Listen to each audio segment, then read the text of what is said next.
Catch, Spring 2025, Volume 57, Number 2, narrated by Danielle Miron, produced by Jess Shannon. The opinions herein expressed are solely the opinions of the authors or of Catch editorial staff. These opinions are not necessarily those of Knox College or of its faculty, administration, or student body. Catch staff, Spring 2025. Editors-in-Chief, Danielle Miron and Jess Shannon. Design editors, Orvi Bora, Siash Chitrakar, and Maya Dangler-Kaufman. Art editor, Sydney Shaughnessy. Creative Nonfiction editor, Cole Songster. Drama editor, Jay Porter. Fiction editors, Jed Bothy and Anissa Mendez. Music editor, Amira Sadiq. Poetry editors, Natalie O'Brien and Chris Pandy. Letter from the editors. Well, hello there. Thank you for picking up this edition of Catch. Its creation is for you, and because of you, so we are grateful that you have crossed paths with this book. Before creating this edition, cyanotype was not something we knew a lot about. We admired the art style and came to learn about Anna Atkins and her book, Photographs of British Algae, Cyanotype Impressions. We hadn't known how it would turn out when we began to create cyanotypes ourselves, but we tried anyway. We tried to create something to complement the work featured and its beauty. We are honored to get to work with these pieces of art and design a book for you. As self-proclaimed connoisseurs of postcards ourselves, we do hope that you'll enjoy our Catch-curated postcards at the back of this book. They are perforated, so feel free to remove them, write on them, and send them, but make sure to add a postage stamp. It is our hope that art from our fellow undergraduates will find its way around Galesburg, on the walls of student rooms, and maybe even across the world. After all, who could say where a postcard ends up? Either way, we hope you'll enjoy them as much as we do. We sincerely hope that you've enjoyed the parts of the book that you've experienced thus far, even if it's just the beginning, and that you'll enjoy the rest of the work within the book. It is, and always will be, a labor of love for us. All our love, Danielle Miron and Jess Shannon. Poetry. Supper by Beth Duffey. We approach a shriek, and I think it called out to me, because there I stood like a slave to death, unable to decipher anguish from fervor, the great wings of her open like a star. Oh, mighty hawk, do not wither at the pain of another. Bathe in the power, eat from your table of things. Tiger's Eye by Marli Messner. I knew how to do this once, as a child, barefoot and running across desert, seeds we called goat heads stuck to the soles. I was not afraid.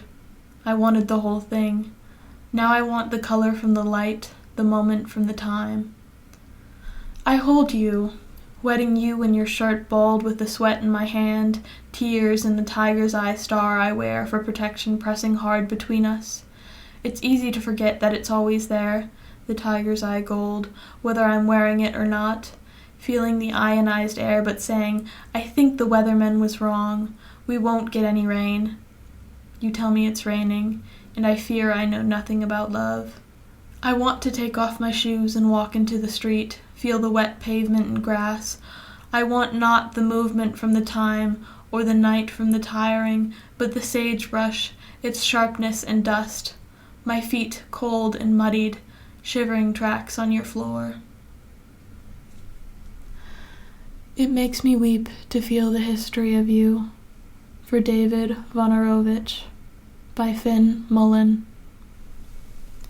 How can I feel the embrace of a dead thing? I know his face, the ink, his rage, speeding train phrases from his sewn lips bleeding. I know how he embraced a dead thing, a lover who died a quiet thing, and snow fell softly and innocently somewhere beyond the windows of that casket above a theater where I know he withered and watched, With a pulsing desire, the passing crowd silently watching him become a dead thing. In motion, a screaming, burning, loving thing. Falling like snow, like rain, like buffalo, falling, charred onto the White House lawn and scatter, released. A dead thing stinging my eyes. Does the wind carry bits of him through time? After Robison Jeffers by Beth Duffey. O faithful ones, do you still make war? We make money and make pools of eyes all soup. There is war and there is occupation. Both leave carnage, but how long can an honest fight last? Till a glove slips off, till opponents wheeze and lights turn out. Then, in faith, it is fair, it is red, yes, it is war, and the children will be in bed, tucked in before dark, tiny hands clutching nested dolls and stuffed bears. In fact, we are children kicking in teeth for Twinkies. We want more. And we have wrinkles, sunspots, extra digits, none, bomb. Someone asks, what will they do once this land is cleansed, stripped, bare and assailed? Nothing but cockroaches to withstand the blistering, crack earth, roaches creep, prattle through land inhospitable. They will be the god of their own revenge. Fruit by Beth Duffey. 1. My mind as fruit is honeydew in the morning, passion fruit at 10, then black cherries from Michigan all afternoon, with pits sticky, my fingers stained, because who can be bothered to wash hands in summer? 2. Before dinner, rinse crimson gore down the kitchen sink. Sweet, sweaty, filthy fruit runs between my knuckles. I kiss it goodbye as the sun goes down. 3. Do you know the rambutan? Hairy lychee, hyom hyom, achotio. I learned to call this wild fruit from the young woman in the dusk. She showed me how to eat it, ripping the soft, spiky exterior, plopping the translucent flesh in her mouth. See, my mouth full and drooling down my chin, every drip, dark circle, dirt blanket, Puyo streets. Spilling flesh is a sin. What do? I watch.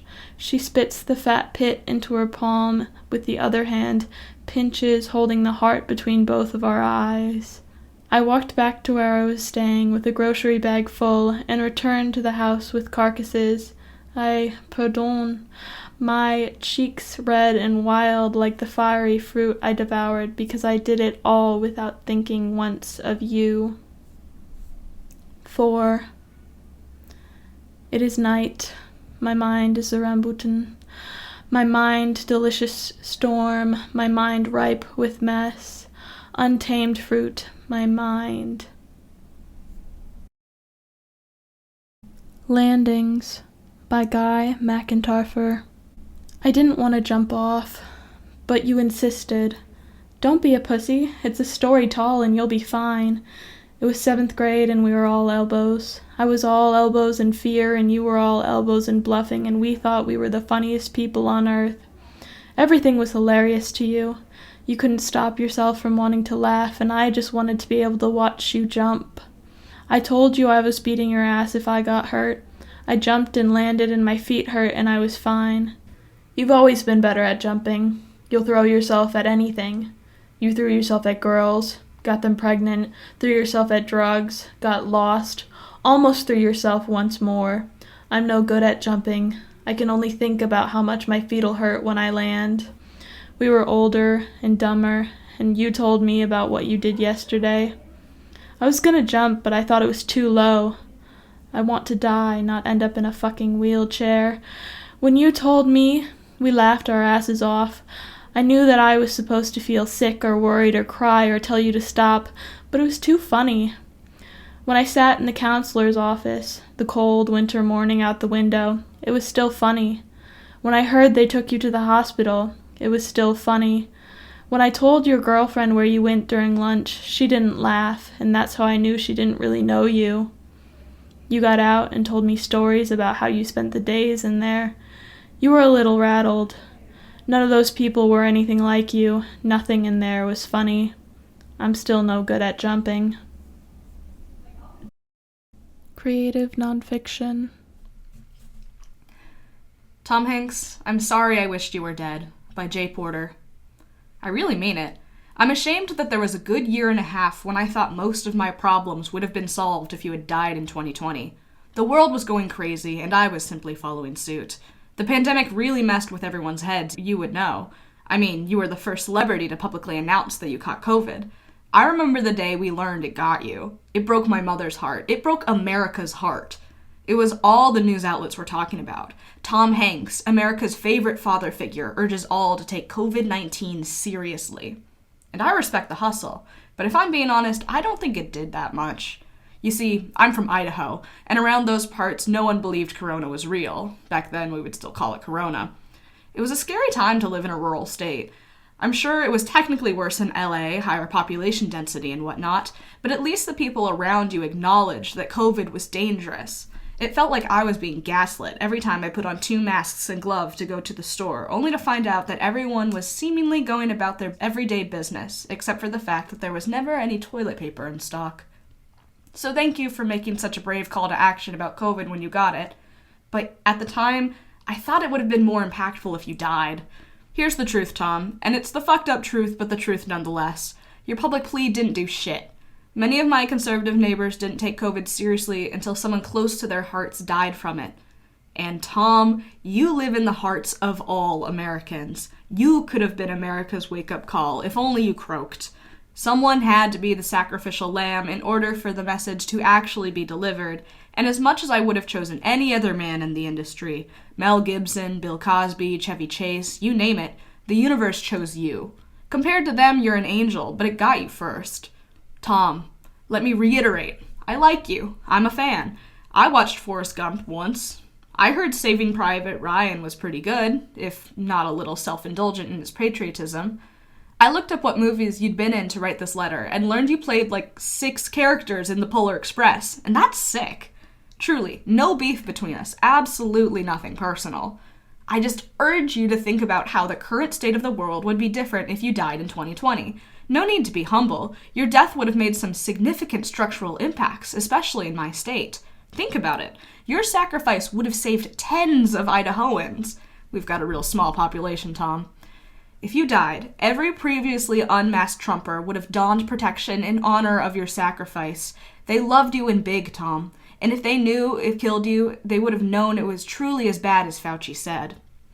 While I'm at it, I must apologize for how my family talked about you during the height of the pandemic. We were brutal towards you. You being sick was the topic of most of our dinner discussions for a good month.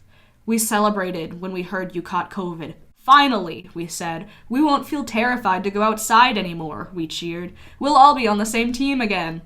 It was morbid, and you didn't deserve it. But that's how desperate we felt. We would discuss your death with the callousness of discussing the trolley problem.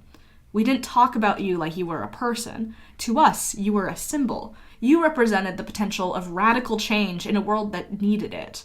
To us, your corpse was a more convincing message than any progress on the vaccine. After each dinner, as I cleaned the dishes, my mom put her feet up and my dad started practicing guitar, there was such a guilty air around the house. How could we speak so ill of you? We scurried away from each other after each macabre dinner, ashamed that we so easily wished America's favorite castaway dead.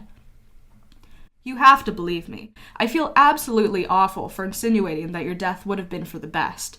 It's a truly horrible sentiment to tell anyone, nonetheless someone who seems pretty cool. At least if we were going after you for another reason, like the hypocritical philosophy of rich liberalism, or how creepy big actually was in retrospect, maybe some of it would have been warranted. But it would be a lie to say I considered any of those things when I was wishing you were dead. But I've changed. I'm a more empathetic person now. I think if COVID never happened, I'd be an even nicer person. You see, I was condemned to be alone in the basement for the first 2 years of COVID, and it's still a raw memory. I'm an only child, so I had practically no socialization during the thick of it. My parents were lucky enough to keep their jobs virtually. The living room became my dad's office, and the kitchen became my mom's. As a result, I wasn't allowed upstairs except to quietly grab a frozen burrito for lunch. On top of that, the last 3 months of my senior year of high school were canceled. I graduated by walking across a makeshift stage in an empty auditorium. My graduation party was held in the parking lot of a Mormon church, my friends and I all sitting 6 feet apart on the trunk of our parents' cars, Idaho and stuff. Plus, no prom. Not that I was planning to go anyways, but I'm just still upset that I was robbed the opportunity to turn it down. How's that for coming of age? I think it messed with my development of compassion or something. But maybe that's me just blaming the pandemic because I'm not able to accept how much of an asshole I was to you. Truly, our family turned out extraordinarily fine in the grand scheme of things, but maybe, just maybe, those last 3 months of high school would have turned me into a saint. Actually, who am I kidding? No, it wouldn't have. In sudden emergencies such as global pandemics, we show who we really are on the inside. If you were to ask 2019 me if there was any reality in which I would be praying for Tom Hanks to drop dead, I would have been offended you even asked. But desperate times call for desperate, insane prayers. No, I wouldn't have been a saint. I just wouldn't have realized that I wasn't until the next national disaster hit. Come the inevitable nuclear Armageddon, maybe I'll be praying Meryl Streep drops dead too. Who knows? It's been 5 years since then. I've grown a lot, I've evolved as a person, I've learned compassion, and I'm glad you've lived through it. You were my scapegoat, my one person to blame for the state of my situation. There's no such thing as one grand sacrifice that can fix everything in the real world. It takes millions of tiny sacrifices from everybody to keep each other safe.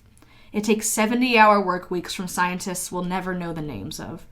Not one death of a universally beloved actor.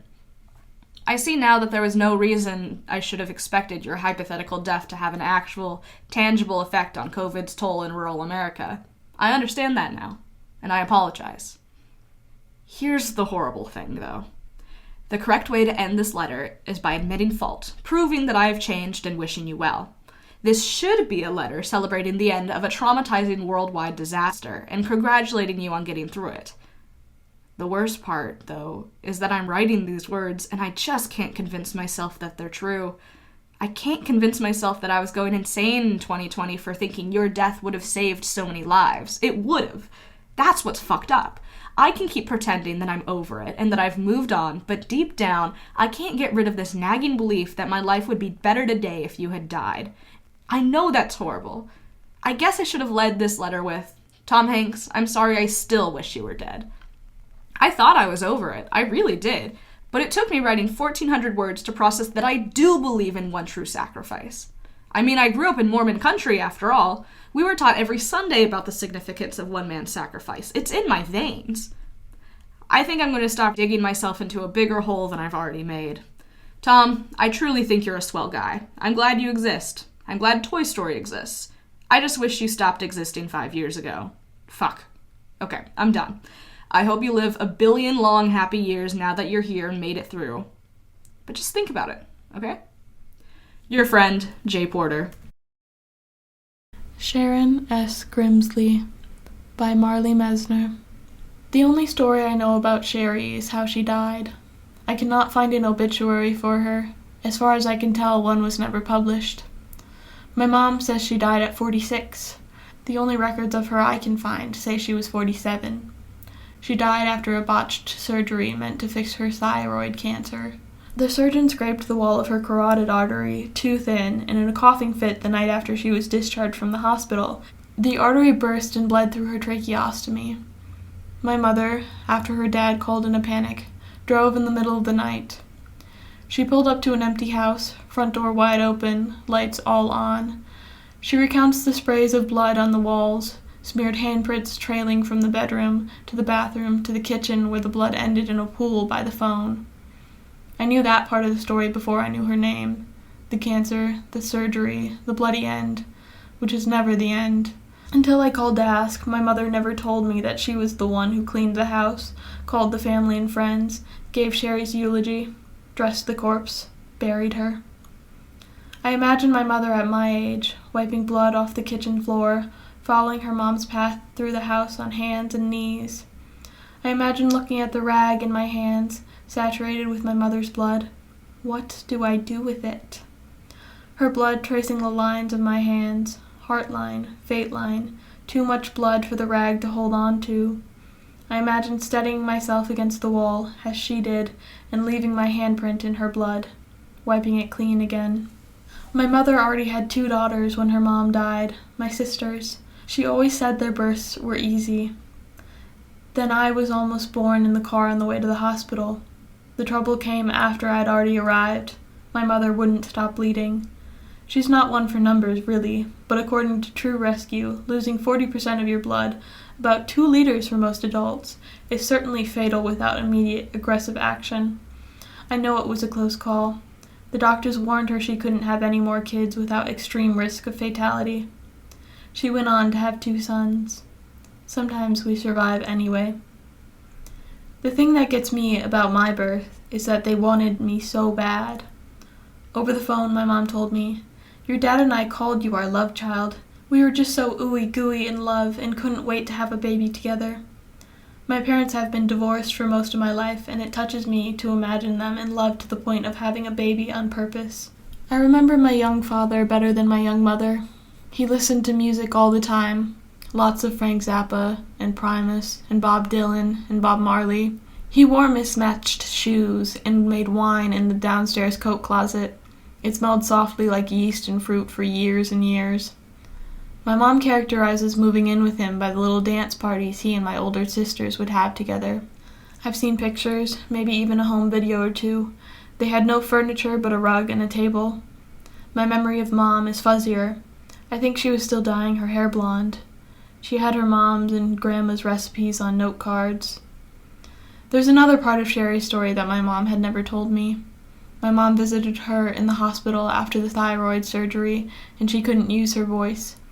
So she grabbed my mom's hand when she came into the room and then wrote on a piece of paper, "There are hundreds of angels in my room.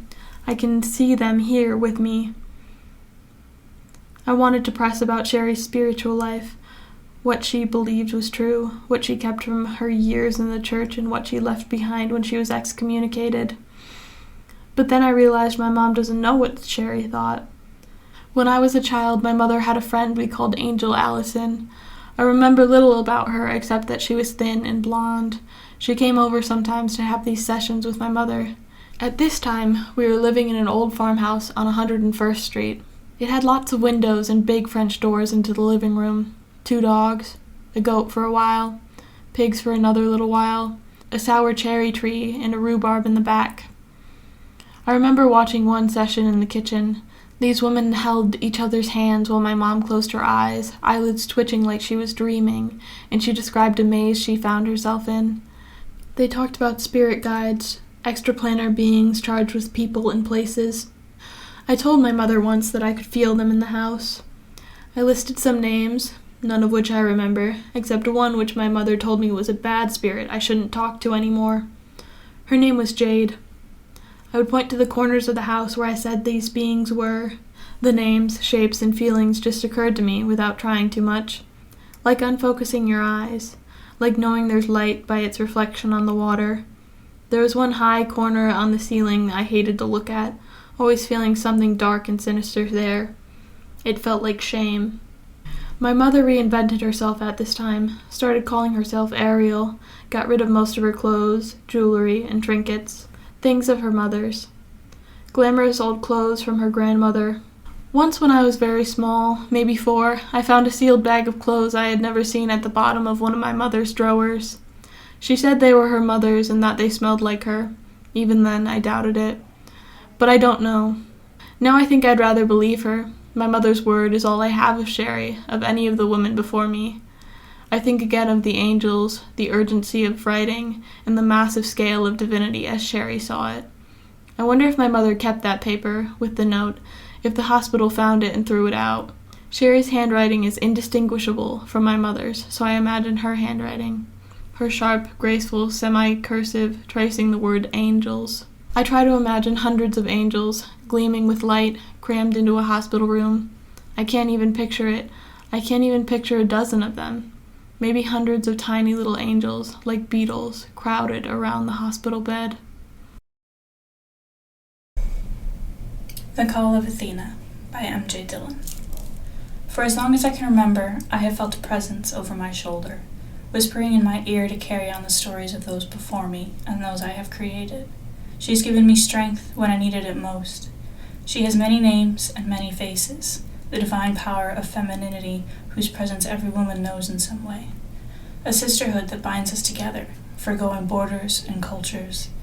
Hundreds of names, and yet she is nameless. I know her as Athena, headstrong and stubborn, never afraid to speak her mind. I can feel her even now pushing me to tell my own story. My journey up the mountain began long before I stood at its base. I had fought tooth and nail to even begin my ascent, devoted my life to connecting with this divine femininity in any way I could, to make myself proud of being a woman who is independent and strong, unafraid to speak her mind. All this devotion, and she still felt far away. I could feel her in the earth beneath me and the wind that kissed my skin, but she was always out of reach. I knew exactly where I had to go to finally meet her, this mountain that had been in my dreams since I was a little girl.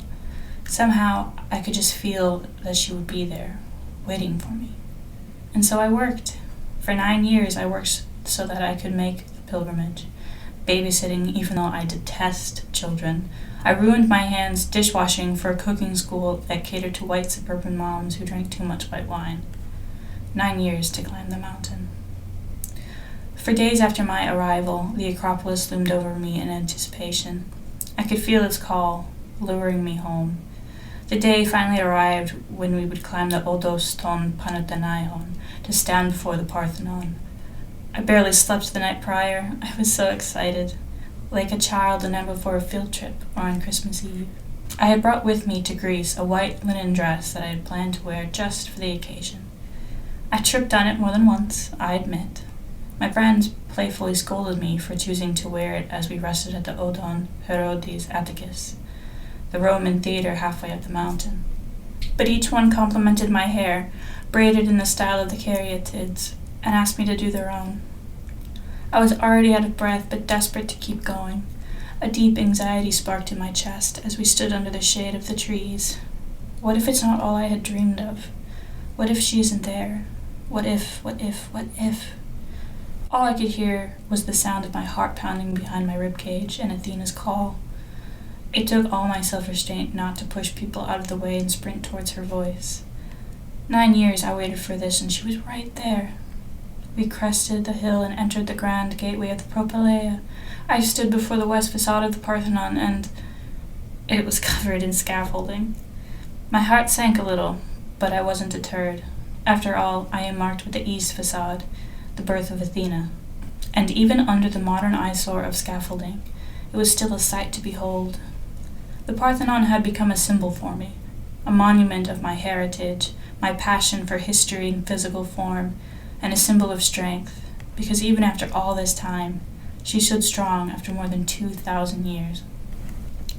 As I navigated toward the front of the temple, the sun stood directly above me without a cloud in sight. Its almost unbearable rays cast a heavenly glare upon the Parthenon. This was it. It was finally happening. I stood before the temple in reverence, heart in my throat, and basked in its glory. I felt her divine presence luring me closer, as if to whisper in my ear. But she was too far from me. I reached out my hand to finally connect with her, to feel whole and satisfied, but my fingers only grasped the air between us. A soft breeze kissed my tear-streaked face, and I knew what she was trying to tell me. I wasn't ready. I left, feeling just as incomplete as before. Something was missing, but to find it meant opening old wounds that never closed, merely shut away out of sight. Before I even got on the plane, I knew what I had to do to fill that void. I almost didn't go through with it, terrified of what facing the truth might bring. To reclaim what was mine meant facing it was stolen in the first place. It took 5 hours of constant pain with only a single break so the artist, Dinos, could smoke. In and out the needles deposited ink, marking me, claiming me. I could never get that missing piece back, but I could create my own to fill the open wound, an aegis to shield and protect me. I traded my scars for snakes. My eyes, once downcast and frightened, transformed into a piercing stare that would make those who wish me harm tremble in fear. My fresh tattoo ignited in a fiery pain as I walked the streets of Athens. It was an open wound, but one that would heal rather than fester. I was devoid of thought or consciousness. All I felt was pain, but it was a new sensation, the bittersweet agony of healing. I'm sure I had meant to walk back to my apartment or attend class, but even without hearing her call, I followed it. I found myself on the Acropolis, unaware of how I got there. But as I knelt before the Parthenon again, I felt her presence, stronger this time. She was the ice to cool the burning torment that was threatening to eat me alive. I felt nothing else, not the rocks digging into my knees or the way my eyes ached from crying. There was no one else there. It was me and her. Athena stood before me as if in contemplation. Her divine judgment weighed if I had passed her test of will, a test of strength, if I was ready. I don't know how long I was there. Eventually the sun began to set in the distance and tourists started their descent. My tears had long run dry and my skin had turned pink from the sun. I pressed my forehead to the ground and begged once more for a sign that I'm not alone in my pain, a sign that all I worked for was worth it. I know you're there, I said into the dirt. You have watched over me for my whole life. You gave me strength when I was beaten and broken over and over again. You gave me wisdom and knowledge so that I might tell stories. I am begging you, please, give me a sign, anything to know I'm not crazy. With a final prayer, I stood on shaky legs. I followed the torrent of people, all of whom looked at me as if I was madness in physical form. I made my descent down the western slope when suddenly I heard something. I shouldn't have. I was still so disassociated and withdrawn that I wasn't there in my body, but back on that mountain. That noise pierced the echoing silence of my mind, drawing me back to the present. I thought I had imagined it, but it sounded again, and it was the most awful, ear-splitting sound I had ever heard. But I was entranced. Frantically, I followed the sound until I came upon the southern slope. The sound grew louder and louder as a violin stood out against all of the noise of tourists. Once again, I came upon the Roman theater. I stood just behind the last row of seats, looking down upon a full orchestra as they did their sound check for their performance later that night. It was an overwhelming sound as each player tested their instrument, but I could not leave. Despite the assault on my ears, my feet were rooted into the ground. For about 5 minutes, they did their sound check, but they saw me. They saw me and a handful of other tourists who had followed the sound. It was then that they began to play. To this day, I do not know what it was, or even what language it was in, but it was ethereal. I can still hear it. The piano played an airy, weightless tune that the strings harmonized with, lifting me up towards the heavens. Drums echoed through the space, grounding me back to reality as my heart pounded in time. My heart, pierced by the lone singer with the precision of a surgeon, tearing it apart to rebuild anew. The music filled my soul with sound. My soul, which had been devoid of any light, was suddenly bursting at the seams. The sign I had been so desperately looking for was before me. I fell to my knees, overcome with emotion. My eyes shed tears like a broken dam, but my gaze remained frozen on the orchestra. It was then a shadow passed over me, blocking the warm rays of the setting sun on my face. I looked up to find a woman standing over me. Her long brown hair billowed in the breeze, and her sweat-soaked shirt stuck to her skin. The sun cast a shadow over her face, barring my view of her. She was faceless, and yet I saw her. She was nameless, but I knew her. She knelt down beside me, and I looked into her eyes. Her eyes the color of the raging sea, overflowing with tears. She took my face in her hands and gently wiped away my tears. She didn't speak, and my throat was thick with sobs. This woman, this stranger, leaned forward and pressed her lips to my head and pulled me into her arms. Together we wept, two strangers who never said a word to each other, two women who shared raw pain. Medusa bears the mark of Athena, a gift of her protection so that no one could ever hurt her again. And Athena, she bears the mark of Medusa, Proudly displayed on her aegis, she shields Athena from those who would harm her. They protected each other, and in the arms of this stranger, we protected each other. I think I died on that hill. We both did. The small, broken girl who gave everything to others and left nothing for herself was gone. Through tears I inhaled my first breath, my first whole, unburdened breath in her arms, and I knew. I am Scotty. I am the mountain that stood the test of time. I am the Morgan. I am the controller of my fate. I am Lilith. I am a woman who bows to no man. I am Athena. I am a weaver of stories. I am Medusa. I am the protector and the survivor. We all are. The Waiting Period by J. Porter. Knox students who graduate after 2026 will never remember the tree that used to stand outside the Seymour Library. It was magnificent. I still feel a fleeting sadness every time I pass by the library without hearing the soft hum its branches used to make in the wind. I had gotten so accustomed to its presence for my first 3 years here that its absence affects me more. I haven't heard many people talk about this tree's beauty or legacy, mostly due to the messy ginkgo tree just across the sidewalk. If the ginkgo were to ever be taken down, there would be an uproar. Meanwhile, all the mourning I remember for the missing tree was a single video posted on Instagram with the caption, "RIP." The ginkgo has certified itself as the Knox tree, in a way its neighbor was never able to do. It is the prima donna tree. It is the survivor.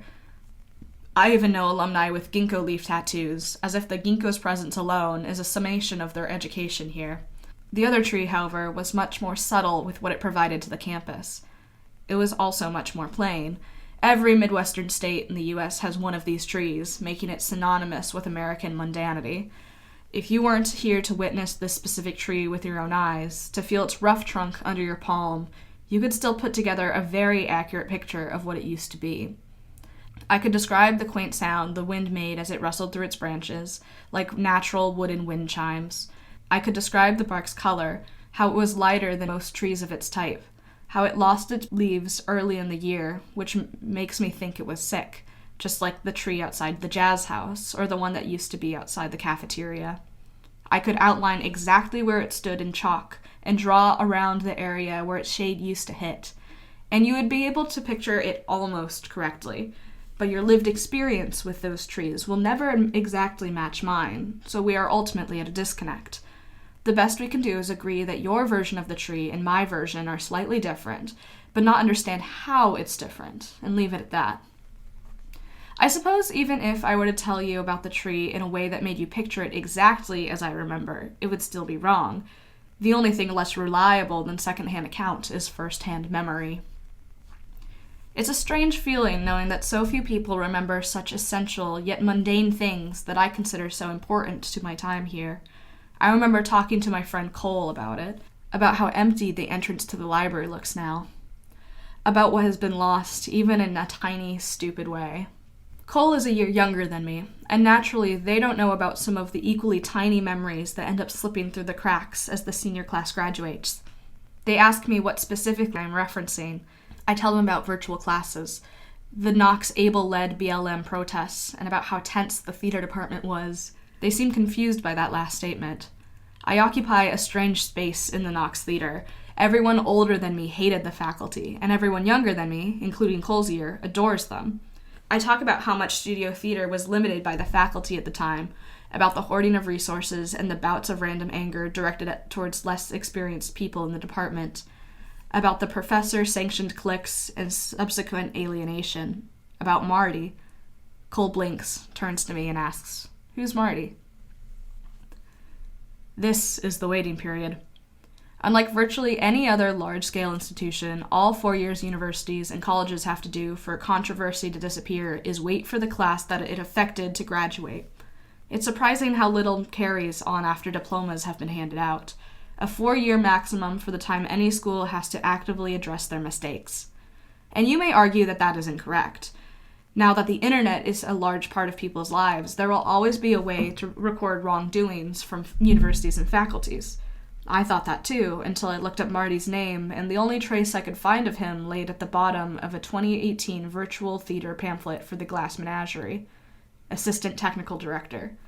How could a controversy so recent and impactful yield only one search result?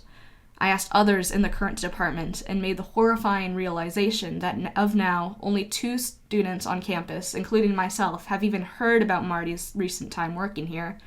But simply calling Marty a controversy feels deeply disrespectful to students he hurt.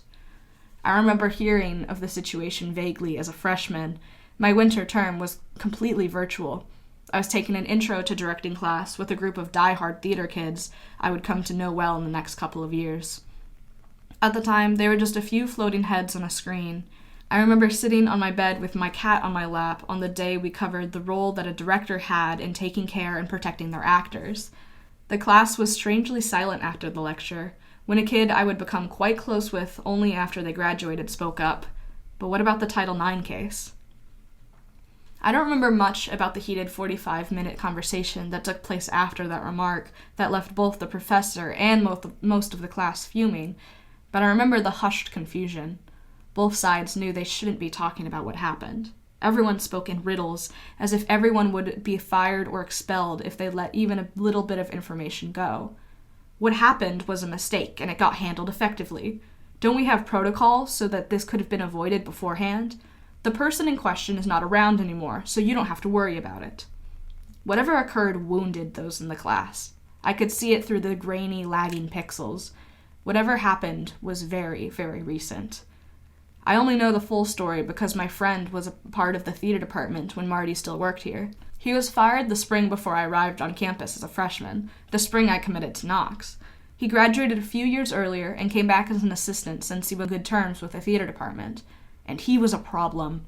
He screamed at just the women in the crew for minor errors and lied when brought into the offices.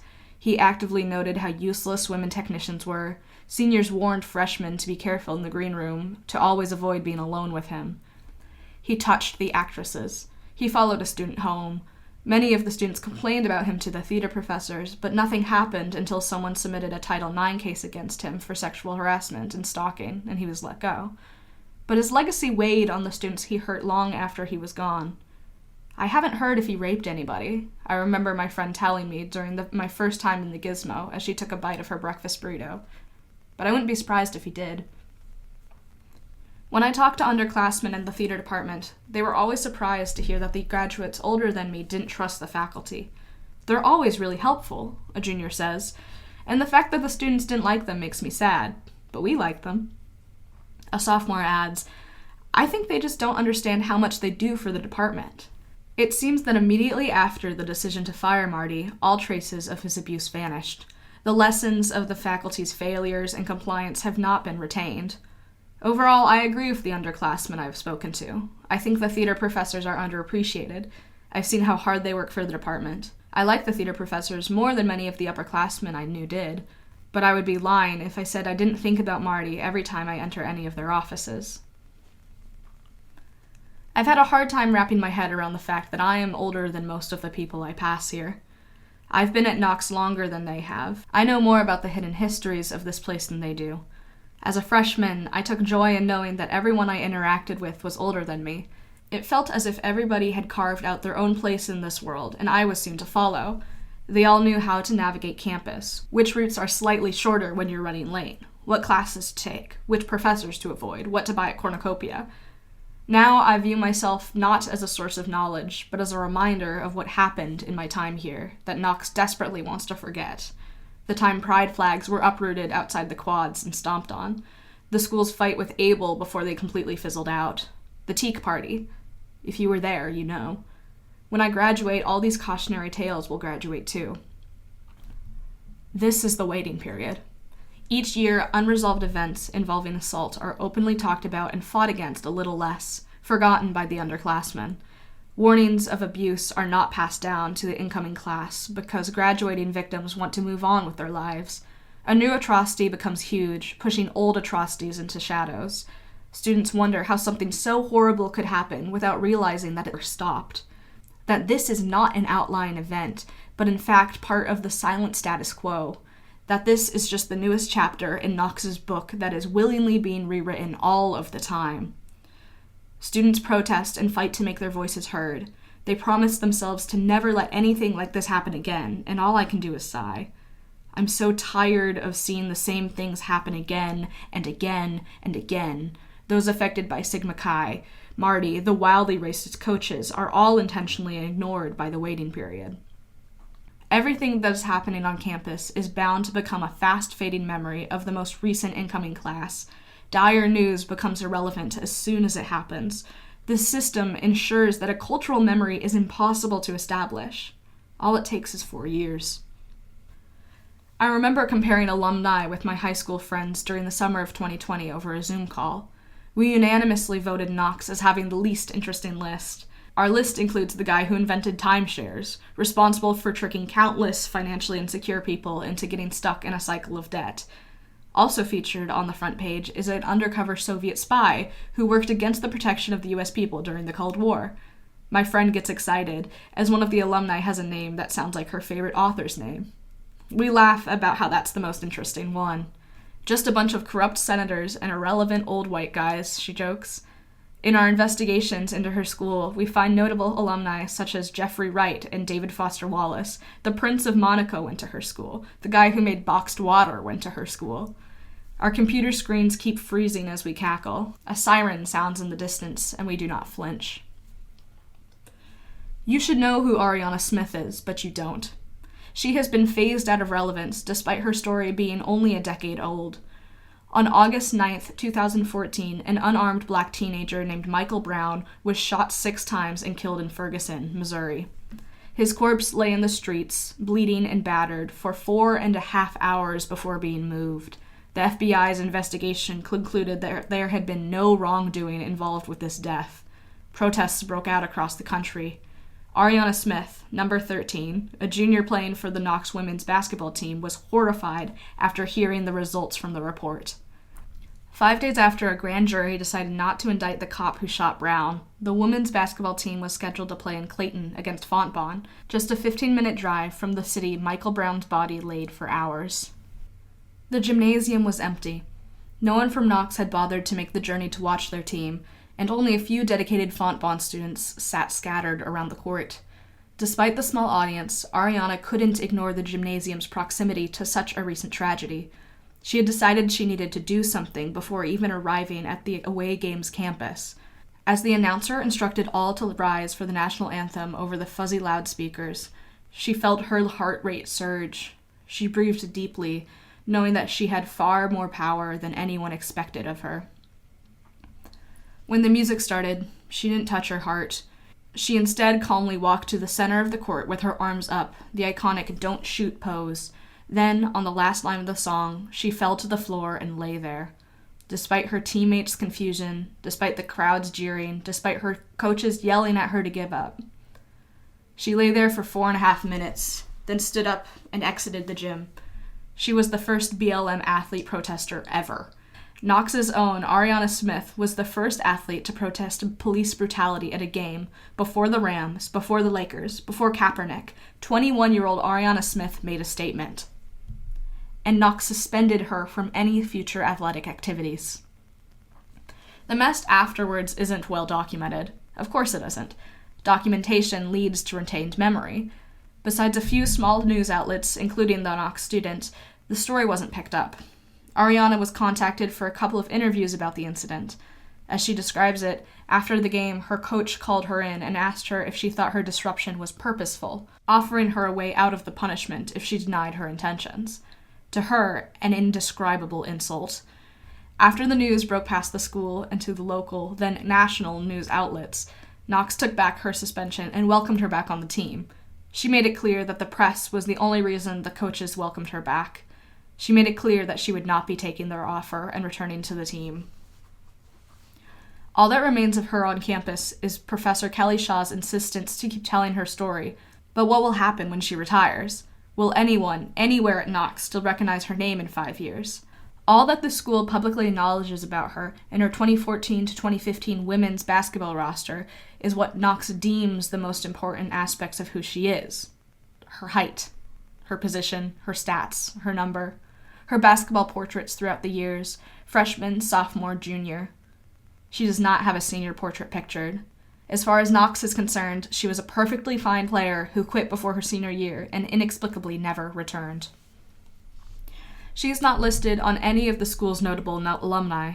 Knox has engineered her story to fall into obscurity, while its donors continue to reward its pristine reputation and high diversity rating among liberal arts colleges. All while I, a white teenager from Idaho, had never even heard of the concept of police brutality before I committed to Knox. This is what we are losing by not uplifting her courage. I was allowed to live in privileged rural ignorance while she put everything on the line to deliver a message that was never received. Knox has made their priorities clear in their refusal to celebrate her. I remember comparing alumni with my high school friends over the summer of 2020 over a Zoom call. We unanimously voted Knox as having the least interesting list. Meanwhile, the family of Michael Brown is still mourning. Meanwhile, Ariana Smith cannot be found online. Meanwhile, bodies lay in the streets, unattended to for hours and hours and hours. A siren sounds in the distance, and we do not flinch. This is the waiting period. Why isn't Ariana on the notable alumni of Knox, despite literally creating a new way to protest? History is made to be remembered, regardless of how embarrassing the higher-ups' reactions to it are. How would I be different if when I looked up Knox's alumni, Ariana's story was presented to me before all the others? Would Knox's alumni still be voted as uncool by the ignorant incoming white freshmen? A man who cons financially insecure people out of thousands of dollars by promising them an investment of a lifetime is remembered. Ariana is not. A man who endangered this country and as a result was convicted of high treason is remembered. Marty's victims are not. I can't help to wonder if Verdas, one of Knox's most recent huge successes, would have a Netflix special if he angered the administration or spoke up a bit too loud. Meanwhile, the rampant racism in the athletics department has not been addressed. Knox only hired a Title IX coordinator about a decade ago, yet many feel that the office still doesn't do enough to protect them. Well-known acts of sexual assault that are spoken about campus end up being dropped due to lack of evidence, so survivors instead joke about it as a way to cope. Teak has already returned, despite how fresh the wounds are of the party that got it shut down. How many years, or terms, or weeks will it take for people to forget the posters they put up? An underclassman tells me that she heard what happened at Teak and it freaks her out, so she feels safest at the Beta House. But she wasn't around when their president was suspended for raping a girl. Suspension due to sexual assault is rare enough where the evidence must have been horribly undeniable. I could go on, and maybe I should, but will it change anything? This isn't just a problem with Knox, this is a problem with how easy it is to let things slide across all four-year institutions. Nothing has changed in our structure to address these problems. I feel so old despite being so young, the weight of these fading stories on my shoulders. And I am not alone with this weight. It is a cruel joke played on us facing the end of our time here. I find myself unable to sleep, asking questions about what my time here has actually accomplished. Will the faculty we urge to help us pretend like we never existed as soon as we leave? Was the racism, bigotry, and abuse we endured and the countless incident and bias reports we sent in seen by anyone? Will anyone still speak of our desperation next fall? Will anything we fought for on this campus be remembered in the long run? But then we're gone, before any of us have the chance to see how our stories end. It's just a matter of time before there is no one at all on campus, faculty, staff, or student, who remembers the tree that used to be outside the library. Sure, its stump will leave a trace of the past branches that used to sway in the gentle spring breezes. It's clear that some sort of tree used to be there. But how long will it take for the stump to be uprooted as well? How long after I graduate will it take for the patch of grass it rests on to be replaced with a swing set? Those who are here in 2021 will get that reference. It still makes me crack up to think what could have happened. Maybe an old alumnus will come back, carried by a wave of nostalgia, and walk down the path next to the library. Maybe a sinister feeling will creep up on them. A quiet voice whispers that something seems missing from the scene, but they can't remember what. Or maybe even I will return for a homecoming reunion and take the paths I used to take to get to classes. Post to CFA, to GDH, to Seymour, to post again.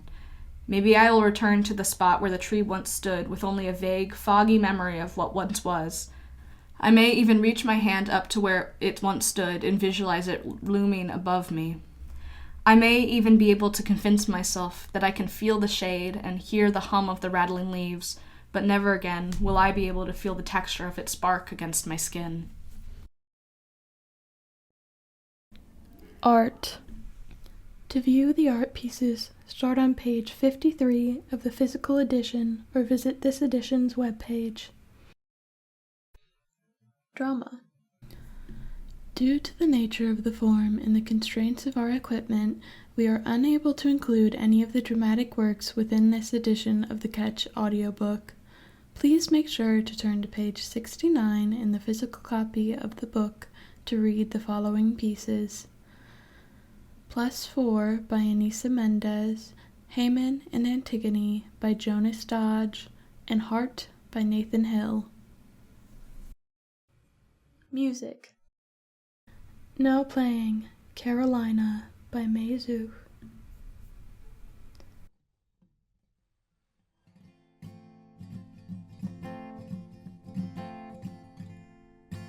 When I go, I leave before the sun is in the sky.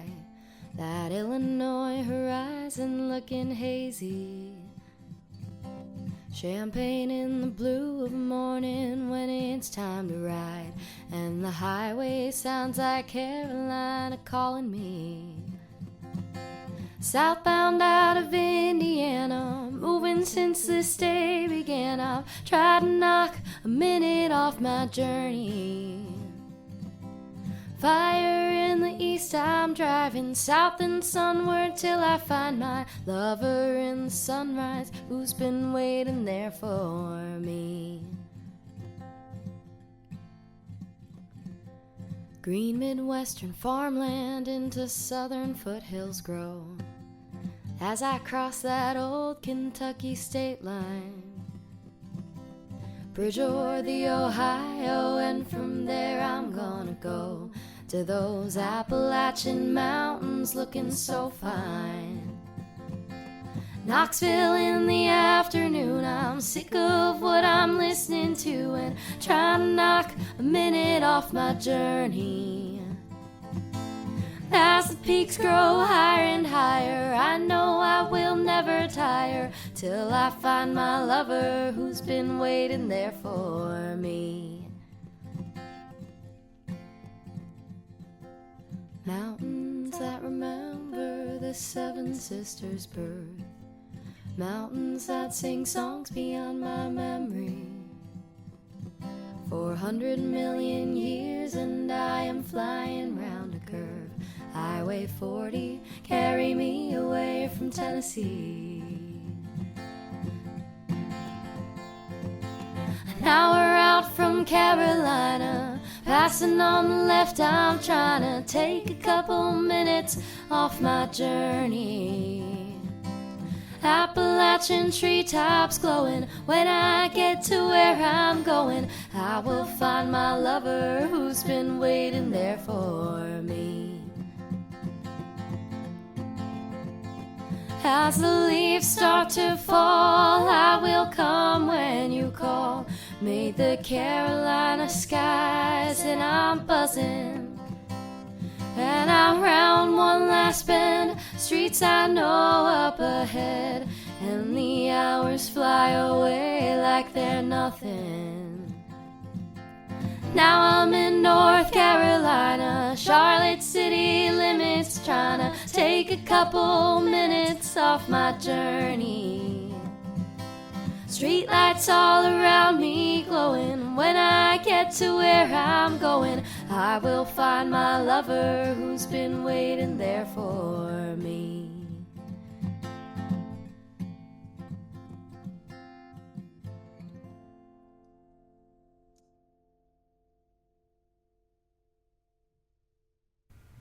To listen to Dri Shirithra's Echoes from Within, please visit our website for a link to their SoundCloud. Now playing Goats and Sheep and Pigs and Horses by Jude Reed.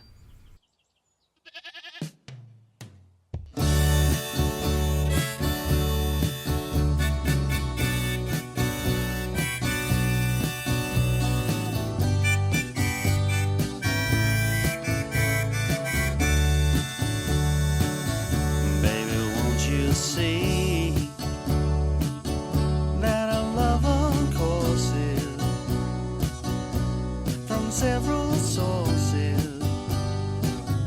Well, it's meant to be. Then you'll come with me. We'll build a homestead, even make our own bread on a farm so tweed. I could be a farmer's husband, you could be a farmer's wife. We could spend our days just puttering around, and for every single second we would be together for life. Tell me, girl, how does that sound? Well, goats and sheep and pigs and horses, our love of course is, oh Lord, meant to be. Take it away, Gina.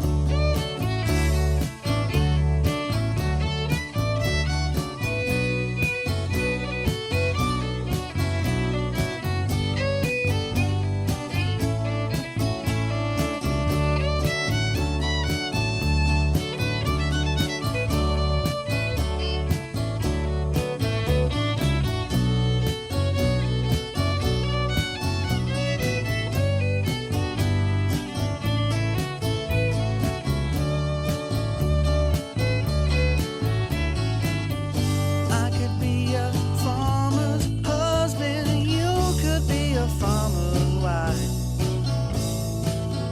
We could spend our days just puttering around, and for every single second we could be together for life. Tell me, girl, how does that sound? Alright. Well, goats and sheep and pigs and horses, your love of course is, oh Lord, meant for me. Well, pigs and sheep and goats and horses, our love of course is, oh Lord, meant to be.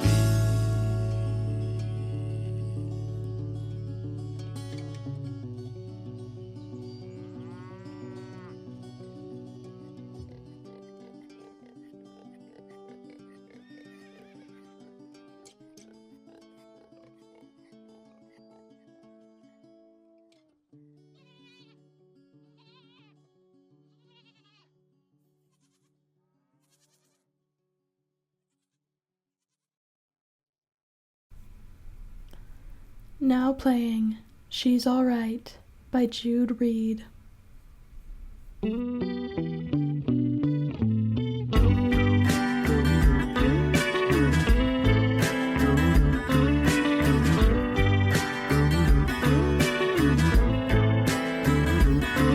Her head's too big, got a crooked smile, yeah, but she's alright.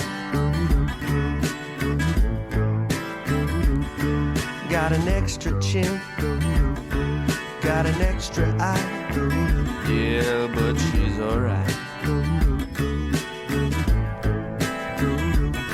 She's much hotter than me, yeah, she's really out of my league.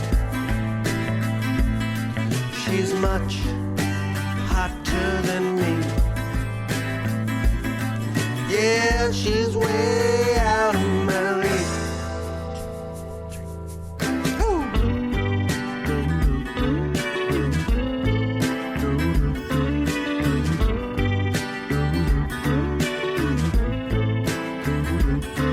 I think I might give our love a try, yeah, 'cause she's alright.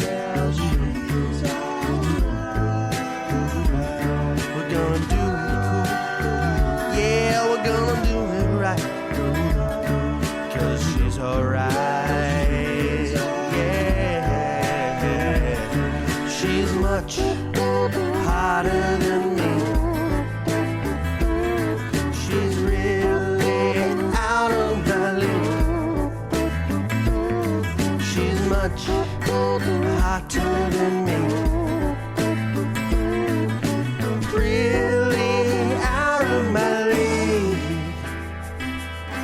go.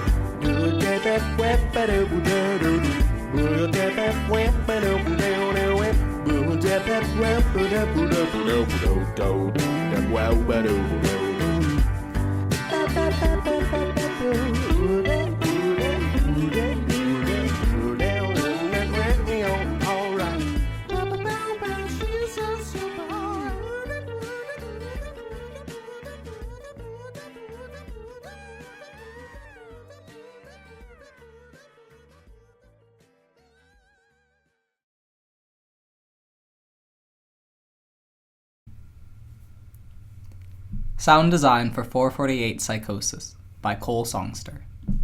Introduction. The play 448 Psychosis by Sarah Kane is a play written without any specified characters or location. It doesn't even clarify what is dialogue and what is stage direction. Some things are clear, this is a show about suicide, but the unconventional script, mixed with the poetic way in which Kane writes, creates a show almost entirely for interpretation. Any production of the show becomes a deep exploration of the text and the vision the director crafts alongside their actors and designers. When this show was performed at Knox, fall term of 2024, we approached the show by emphasizing the breaking down of the mind, splitting the dialogue amongst 3 characters, all of which inhabit the same brain. So, when tasked with building the sound design for the show, I used the broken down skeleton of a piano, stored within the basement of the Ford Center of Fine Arts, spending hours alongside the instrument and exploring the limits of the sounds it can make. The instrument, dusty, forgotten, missing the parts that make it whole, resembled the protagonist of the show, and by hearing it surround the space the audience is watching from, it brings them into the brain of the character. Scene transitions. Below is a list of every scene transition within the show and a description of the intended impact of the sound. Start to Scene 1. Ominous, simple, gets us in the spirit. Scene 1 to Scene 2. Angry, wants to leave. Scene 2 to Scene 3. Desperate and insane. Scene 4 to Scene 5. Boom, with a retreat into despair. Scene 5 to Scene 6. Confusion. Oh dear, what am I? Scene 8 to Scene 9. God is laughing at you. Fear him. Scene 9 to Scene 10. Almost sweet. A longing for one. Scene 10 to Scene 11. Building up resistance, refusal. Scene 11 to Scene 12. Searching, looking, angry longing. Scene 13 to Scene 14. It's coming. Run from fears, dread, footsteps. Scene 14 to Scene 15. Rhythm of madness, patterned bells. Scene 15 to Scene 16. Haunting, desperate, clawing. Scene 16 to Scene 17. Somber, light. Scene 17 to Scene 18. Confused, sporadic, separate, darkness underlies. Scene 20 to Scene 21. Light and happy as the show will get. Scene 21 to Scene 22. Hoping, loving. Scene 22 to Scene 23. Crying. This is the end of it all, but with acceptance.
Fiction. Dead Woman by Nathan Hill. There's a bird cage in the lobby of the retirement home. No one seems to pay the birds any mind, but they're there nonetheless. A few canaries perched on fake branches, hopping everywhere they need to go in their little world, no use for flight from their folded wings. My fingertips are pressed into the latticework wire of the cage, little pink squares of flesh invading their enclosure. I guess I should be worried that one of the birds might mistake them as little bits of worm or something, but the birds didn't even look my way when I approached, so I can't seem to feel that bit of sense. Bit of sense. It's one of those phrases that I can only think in a Kansas accent, and that I can only think when I'm back home, in these flat, dusty lands that America has forgotten to fill. Locational linguistic heterogeneization, my mother used to say when she heard the neater voice I had adopted when I moved away. A big mess of words that meant nothing, really, but she insisted it did. Your mouth changes based on where you lay down your head. Hell, it's more of a traveler than you are. Those lilting turns of phrase that I tried so hard to get rid of when I moved out east, they sneak back under my tongue when I'm here. I catch myself before I can call it home again. This place isn't a home for anyone. Mr. Campbell? The sound startles me out of my own mind. My fingers leave the birdcage and I turn to catch the source of the voice. It's the caretaker that signed me in, Gloria, I think, dressed up all in white. She's a construction of gentleness, soft older lady with hands folded over one another, wearing a smile with the same clean professionalism that she wears her name tag with. My eyes flicker down to that tag.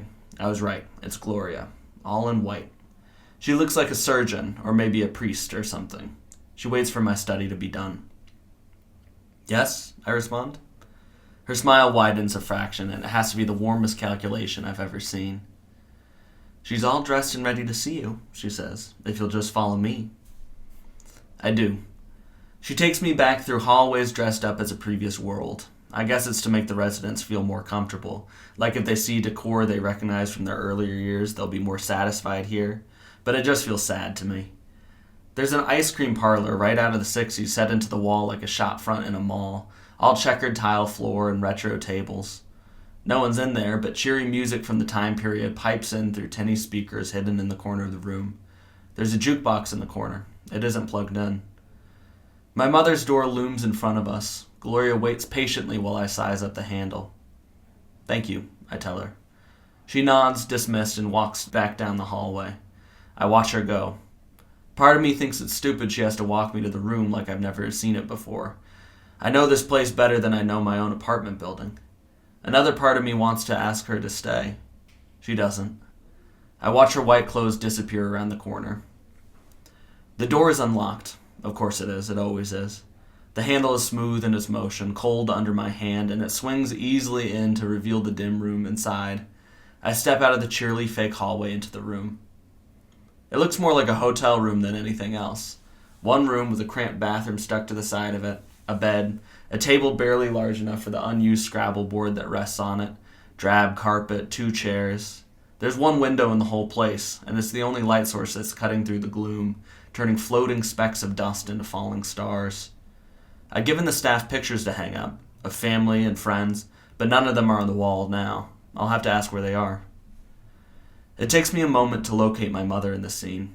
She's sitting up in bed, gnarled and spotted hands laced together neatly in her lap. What's left of her hair is curled up nicely, and they put her in this floral dress that I've never seen before, that almost exactly matches the bedspread beneath her. If it wasn't for her chest rising and falling, she could be part of the bed. Her head is nodding down towards her chest. She's made of paper. For a moment I think she's asleep, but as I step forward deeper into the room, her head bobs up and the eyes flicker open. They take a moment to squint through the dark, to find me. "Oh," she murmurs. "Hello." My throat feels thick as I swallow. "Hey, Mom," I say in the gloom. "It's Graham, your son." The last part is a necessary afterthought, one that still doesn't feel natural in my mouth. She regards me for a moment before splitting into a smile. She was an actor when she was alive. A stage actor, off-Broadway, of course, she'd never leave Kansas, but still prestigious enough that she was constantly in a show. It's some of the most vivid memories of my childhood. Little body nestled in a crowd of murmuring velvet chairs, facing the light and being consumed by it, consumed by the little world on stage. by my mother dressed up in bright smiles and funny clothes. I was in the theater almost every night, and eventually the performance would just turn into my mother, the character dripping away until it's no more than a take your kid to work day. But she was good, and she still is now. The smile's a perfectly crafted rendition of recognition, a second too late. It could have fooled me if I hadn't seen the show before. "Graham," she repeats back to me. "Hello, Graham." I shuffle over to the table, tap the top of the Scrabble board. It's covered in a thin film of dust. "Have you just been in bed all day?" I ask her, taking a seat at the foot of the bed. I glance back over to see her face fold in on itself, a map of wrinkles searching for the answer to my question. Her hands shift across the surface of the bedspread, patting around for something not there. "Graham?" she asks, and this time she knows the name. I nod, shifting closer to her, and she leans forward closer to me. Her brows are knotted together. "You're old. So it'll be one of those days." I grin, tired. "Hey, I think I got a few good years in me." She matches my smile faintly. "No, I mean it," she insists. She studies my face, my salt and pepper hair, the worn knuckles of my hands dusted with hair. "How old are you?" "I'm 49, Mom." I tell her, and the number feels too big in my mouth, too big in this little lattice-work room, too big for me to be sitting at the foot of my mother's bed with fingers laced together to stop them from shaking. The number hits her like a rock to the temple, and for a second I'm afraid she'll topple and crumple into nothing. But then she steadies herself. "No. I'm afraid so." "You can't be." I laugh. "Why can't I be?" She frowns at me. "Well, you just got out of college, just..." She remembers. Her skin trembles with the effort of counting back. A pale sandpaper tongue flickers out of her mouth and runs over her sandpaper lips. Neither are wet. "But then how old does that make me?" "You're 72, I remind her. There's a flicker of anger over her features, the guttering flame of her previous self-righteous indignation dressed up in floral print. But it passes and she sighs, deflating back against the headboard of the bed. "Well, time waits for no one," she admits. I nod. "Mom, where are all the pictures I gave you to hang up?" I ask. The walls are bare, save for a landscape painting with all of the delicate impersonality of this whole place. I look at that painting and wonder if I'm the first person to ever actually think about it. Hell, I doubt the artist even thought about it. Its flatly gentle hills, its one birdless tree. My mother's body lifts her hand to wave me off. "I took them down," she sighs, gesturing over to the far wall. I follow her hand and catch sight of a sagging brown paper grocery bag leaning at the base of the wall, stuffed full of family photos. I'm poking out of the top, grinning, my arm around Diane's waist. I look away, back at my mother. "I'm not staying here for long enough to hang up pictures. We'll hang them up at home." I look sharply back at her, then soften my gaze so I don't poke a hole right through her. "Home?" I'm testing the waters here. She's been here for a little over a year now, a fact that my aching wallet will not let me forget, and the home she's referring to, or at least the one I'm assuming she's referring to, has been sold for 7 months at that time. "Yes, home," she says firmly. "I'm ready to go home. It feels like I've been staying here for weeks, Graham. Weeks. It's too much." I press my palms into each other and stand. "We should still have these pictures up," I press on gently.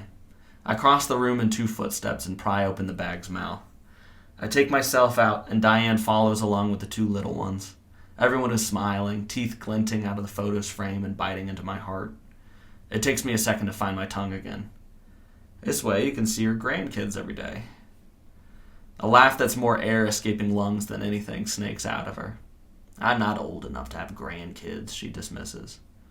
"Mom, not to break your heart, but I'm pretty sure you are," I reply, setting the picture frame on the table. It nestles in right next to the Scrabble board like a pair of old friends. "Graham Campbell," she hisses. There's that snap in her voice again, and it catapults me back to her dressing room, moments after I first asked her why she was pulling out her gray hairs. "You've got grandkids because I have kids," I explain. "Pretty sure there's no way around that for you." Her matchstick arms strain against the soft mattress as she pushes herself up further. "Now, when the hell did you have time to run off and have kids?" she accuses. There's a wonder in her voice, like she's watching the curtains raise on her life in real time. You just got out of college just... I'm 49, Mom, I remind her. Her reaction is identical to the first time it hit her, like a rock to the temple, like it's finally the thing that'll knock her down for good. It takes her a few seconds to recover. My little Graham with kids, she murmurs to herself. And a wife to boot, I suspect. I think of Diane, think of how she'd react to being called my wife right now. I glance over at the smiling picture of us. That's right, I say. Not technically a lie, just an uneasy truth. It feels right to be entitled to a piece of the past in a place like this. She shakes her head. I wonder how much effort it takes to just do that. Well, time waits for no one, she sighs. There's that biting at my heart again, and I'm so thankful that she is too lost in thought to ask where the kids are right now. Why aren't they here? Why am I alone on this trip across the country? Space. There's so much space in this country, in this state, where hills forgot to rise and rivers forgot to run. And somehow none of it has wormed its way into this room. There's no space at all, and I can feel the impersonally eggshell-colored walls wrapping around my throat. How does she live here? How did I put her here? I want to run. Let's get you out of bed, huh? I say instead. After a bit of grumbling, she agrees. I take hold of her hands that don't feel like hands and slowly help her turn and lift out of her position. In the dim light, it seems like I can see right through her skin into the tangle of knotty ligaments and varicose veins. Underneath it all, her bones are hollow. They must be.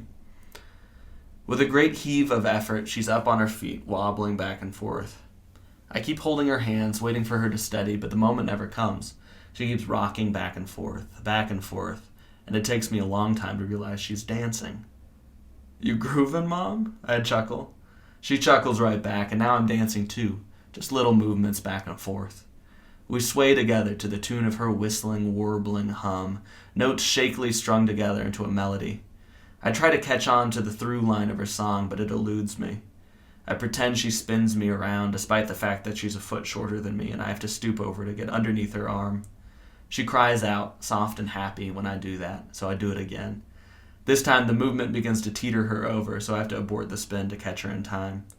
She's out of breath, but there's a fierce smile on her face all the same. Oh, she pants. Her paper lungs are heaving in and out. We've always made pretty good dance partners, haven't we? Oh, I don't know about that, I reply. She's steadier now, but she's still gripping the tips of my fingers. You were always more of the performer. A performer, she hollers. I take a half step back at the sudden bravado, and she fills the space, her sagging paper body inflating to full mast. The light from the window hits her like a spotlight, but she's not looking outside. She's looking past me, into the dimness of her room, into some unknowable distance. He can no longer endure my presence. I am perhaps not particularly human, but who cares? Think twice before you do anything rash. Suppose you go now while it is still day, for there is no denying it is still day. Good. What happens in that case? I'm out. In that case. What happens in that case to your appointment with this Godin?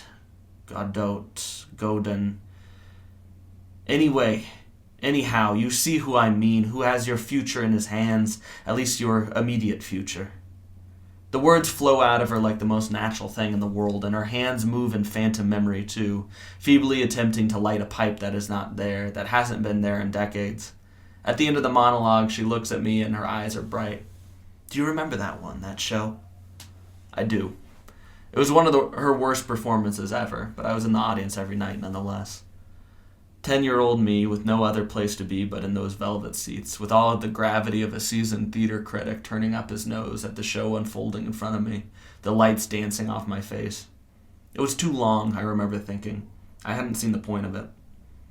That was a good show, she says breathlessly. Gosh, when was that? How long ago was that? It would have to be 39 years ago, I supplied. I remember, I was 10. She laughs, and she's still the performer, the actress who couldn't stand to be in a room alone. No, it couldn't be.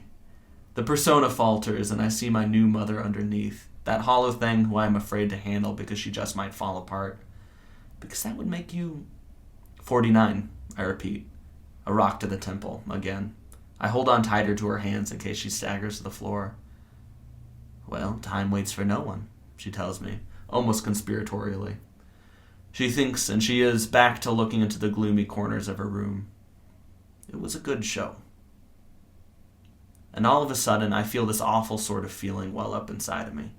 And I want more than anything in the world to tell her to shut up.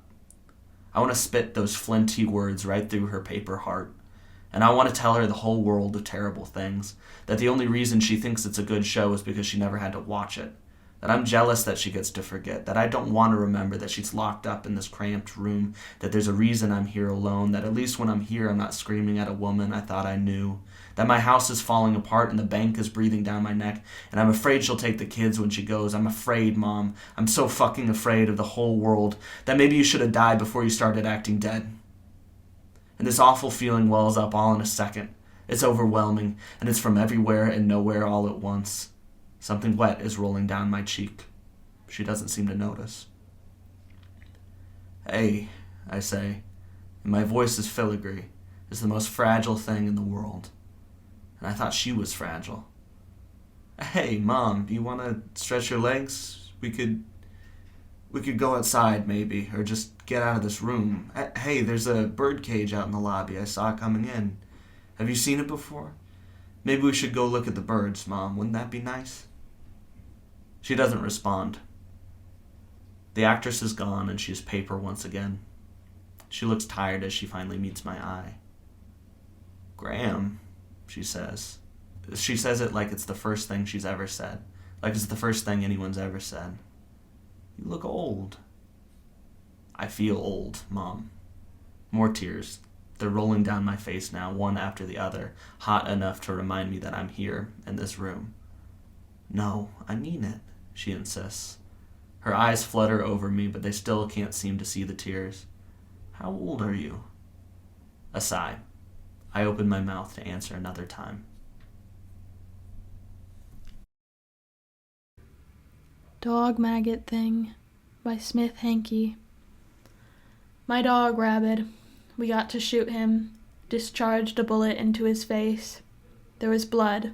We didn't bury him, but we took him out back under the black maple tree, at the roots so he'd fertilize. My family sat round the dinner table and no one cried. We ate beans and stale bread. No one offered bribes under the table. There was no one there to take them. So then I went to see her, say hey, kiss her. It was nighttime. The dry dirt got under my nails as I dug her out.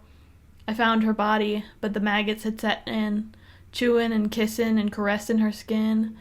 Her body. Lord, I miss touching her skin and fur. I miss her smile, her teeth, even when they were a-shining crazy in the noontime when she was trying to bite me up. I kneeled down in the cracked dirt. I let a maggot crawl onto me. I'm gagging from the stench. The mag is soft, squishy, wet. I hold it up to my face between my thumb and my pointer finger. Let it bridge the air between my finger and cheek. This is glorious. Life circles. I guessing my doggie's a part of that too.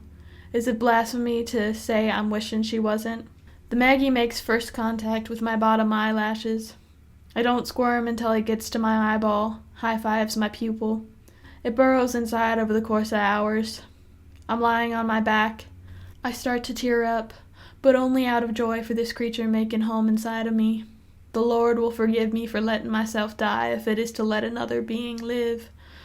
Maggie kisses the inside of my eye socket, brushing the bones and fats and nerves. Her little nibbles are almost too much to bear, reminding me of my doggie licking peanut butter off my thumb as a pup, her teeth grazing my skin till I told her off.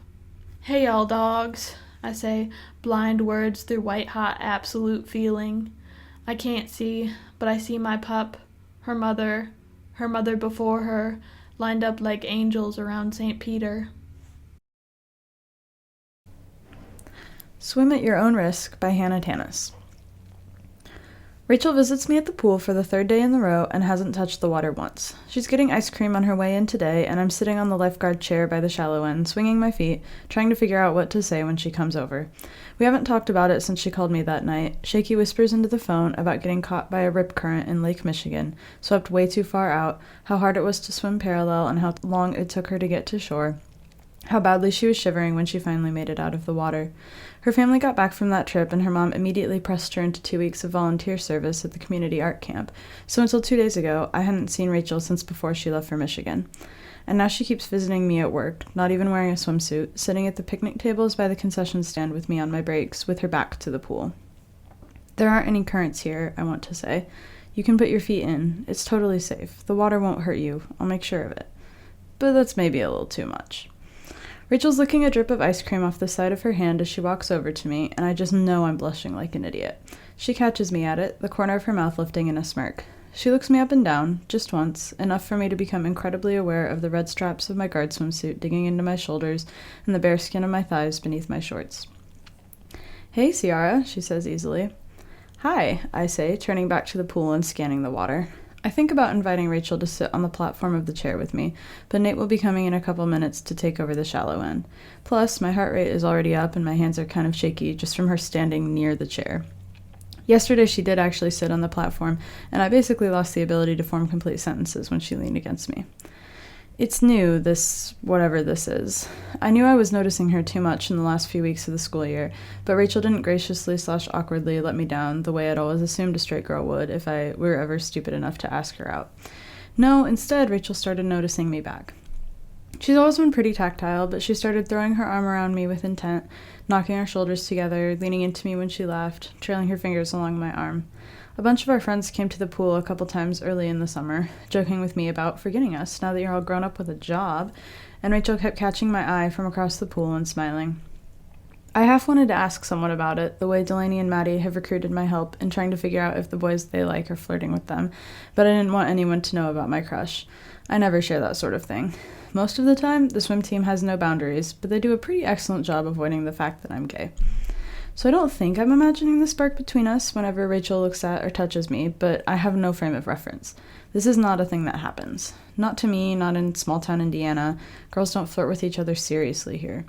Just because Rachel's never had a boyfriend doesn't mean she's genuinely interested in girls. Genuinely interested in me. I almost dropped my phone when her name lit up my phone screen a few weeks ago. I thought maybe she would be calling just to talk, imagining her sitting on the porch of her grandparents' house with her feet up on the railing, hoping she would say something like, "I miss you," that I could grin stupidly about. Instead, she was almost crying, her voice breaking on every other word, and I switched gears into concern so fast that it gave me emotional whiplash. We texted a few times after she got back, little nothings about annoying kids at the pool or art camp, respectively. I kept opening our text thread and hesitating, remembering the fear in her voice. Thinking of her alone in Lake Michigan, struggling to stay afloat. Rachel wins every game of Truth or Dare. She likes sour cherry snow cones and always forgets to put sunscreen on her nose and listens exclusively to Bruce Springsteen. She drives everyone everywhere because she's the oldest on the team and we all got into the habit of taking advantage of her license while waiting for our own. She can't toast a marshmallow without burning it. She likes to catch fireflies and ladybugs and let them crawl all over her hands. Nothing scares her. Nothing used to scare her. I push my sunglasses up the bridge of my nose and flick my eyes downward at her, just for a second. Alyssa, my supervisor, chewed me out yesterday for slacking off when Rachel was here, so I'm keeping my face forward as much as possible. Rachel shades her eyes with her free hand and squints up at me. "How's lifeguarding today?" "Same as the last 2 days," I say, mostly yelling at people who run. Rachel finishes her ice cream and starts folding the wrapper around the wooden stick. "No glamorous rescues?" I snort. There's no such thing as a glamorous rescue. But no, the worst was when a little girl got up on the diving board and then freaked out and refused to jump. That was kind of tricky. "I don't blame her," Rachel says. I glance down again briefly to see her focusing hard on folding the wrapper in straight lines. It can be scary. It's a perfect setup, but I still don't have the right words. I've never had to do this for someone, reassure them and get them to open up. Rachel's the person everyone goes to with their problems. I twirl the end of my ponytail around my fingers, and I'm about to open my mouth to say something, anything, when Nate appears on my other side and taps the leg of the chair. "Shift change, Ciara. You and Rach can talk all you want without Alyssa getting pissy." I tuck my rescue tube under my arm and climb down from the chair. "Thanks. Keep an eye on that kid in the green swim trunks. He can't decide how deep he's comfortable going." Nate flashes me a thumbs up and settles himself in the chair. He and Tanner are the other 2 sophomores, well, juniors now, I guess, from the swim team who got hired as lifeguards this summer, and working with them has actually not been as annoying as I thought it would be. Rachel twists her ice cream wrapper in her hands. I clear my throat. You said that the diving board can be scary, but, Rach, you were always the first one jumping off it when we were kids.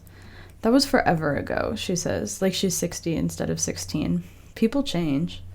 You weren't scared of it last summer, I say carefully. She doesn't look at me. I'm gonna go throw this away. I watch her walk away for too many steps before a splash yanks my attention back to the pool. Even though I'm not on a chair right now, I'm still supposed to be alert. That's been a problem this week with Rachel here. I want to look at her all the time. It's how my crushes always manifest, this desire to always be looking, taking in as much of the girl as possible. I did it often enough to Julia Collins in sophomore chemistry that I convinced myself she was looking back when she was just glancing up normally at the board. Rachel's actually been looking back, possibly for real, setting off butterflies in my stomach. But she isn't looking at me right now as she makes her way back from the trash can. I fix my gaze on a mom holding a toddler with arm floaties. Rachel stops next to me, and out of the corner of my eye, I see her swallow as she looks out at the water. Do you want to talk about it? I ask, purposefully not looking at her. You're working, she says. We close in like 10 minutes. Rachel studies her feet. The girl who spent every summer barefoot at the pool with me since 4th grade, the girl who has to be told 3 times to get out of the pool after swim team practices, isn't even wearing flip-flops, just tennis shoes. Don't you have to, clean up? I can ask Alyssa if I can make up for it later, I say. Please talk to me. Please let me help. I know you're not just coming here to eat overpriced ice cream. Rachel rocks back and forth, heels to toes. When I turn to her, she's staring longingly at the pool, where a couple of preteen girls in goggles are throwing diving toys for each other. It's like someone reached into my chest and physically squeezed my heart. She wouldn't shut up about how excited she was when I got hired, talking about how she would be at the pool every day to swim and hang out with me and people watch, and now her shoulders tense every time the clear, chlorinated water laps at the concrete edge of the pool. Okay, she says. It's actually more like 20 minutes till close, and Alyssa raises an eyebrow when I corner her in the office to give her my rescue tube and explain the Rachel situation. Nate and Tanner did slack off yesterday, she says, so I'll make them do most of your stuff, and Rachel can stay after we kick everyone else out, as long as you're right with her. But until we officially close, you're on towel duty. Thank you, I say. I'll do something extra next shift, I promise. So for 20 minutes, while I go around picking up towels that kids have left everywhere and bringing them to the washing machine, Rachel sits on the last lounge chair in the row and stares fixedly at her phone. She's even sitting sideways so that she isn't facing the water. I put together my game plan while I'm walking around. Rachel has to want to get back in the water. She loves it too much to never go back to it, and it's gotta be the reason why she's been here 3 days in a row now. But I know we should probably start small. I help Nate and Tanner herd the last few stragglers out the gate when the clock officially strikes 6, and then head over to Rachel. She clicks her phone off as I sit down on the neighboring chair, also sideways, our bare knees inches apart. I study her for a moment, the fall of her hair over her shoulders, the strong curves of her arms and legs, her fingers tapping out a nervous rhythm on the chair. Rachel's a good swimmer, often takes first place in her swim team events, but those are usually sprints. She's not a distance swimmer like I am. Getting swept out into one of the Great Lakes would be terrifying. It would be terrifying for anyone, really, but Rachel's always been hesitant around natural bodies of water. You haven't been swimming since you came back from Michigan, I say. Rachel flinches. I haven't had time. You've been at the pool practically this whole week, I say, careful to keep my tone gentle and not accusatory. I let my knee knock into hers and watch her take a deep breath. Are you scared of the water now, Rach? So what if it would make sense, I say quickly. Lake Michigan is fucking scary, honestly. That's why they have all those warnings. I didn't mean to, Rachel says, her voice low and unsteady. I was just gonna go out a little bit to the sandbar, and there wasn't a current warning, or I didn't think there was anyway, and my dad said it was fine, but I guess the wind was blowing too hard, and before I can overthink it, I move to her lounge chair and put my arm around her shoulders, a gesture I've seen her do 1,000,000 times for Delaney or Maddie or me when we're upset. She melts into me, shaking, and guilt wells up sharp and bright in my throat. I've never seen her like this before, only heard her trembling voice over the phone. Sorry, shit, I didn't mean to freak you out. We don't have to talk about it. Ciara, she says. She rests her head on my shoulder. Her breath is warm on my bare skin above my swimsuit strap. If there's anyone that I want to talk about this with, it's you. I squeeze her a little tighter and try to ignore the untimely crushed feelings bubbling up. Nate has stacked most of the chairs on this side of the pool and has almost reached where Rachel and I are sitting. I send him a death glare, something he has previously never been all that intimidated by, and he rolls his eyes. But he puts his hands up in mock surrender and heads to the chairs on the other side of the pool.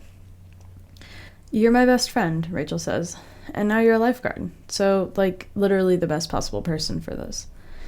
I'm glad she can't see my idiotically wide grin. "I was thinking, actually," I start. She shakes her head, cutting me off. "I'm not wearing a swimsuit, and honestly, no fucking way."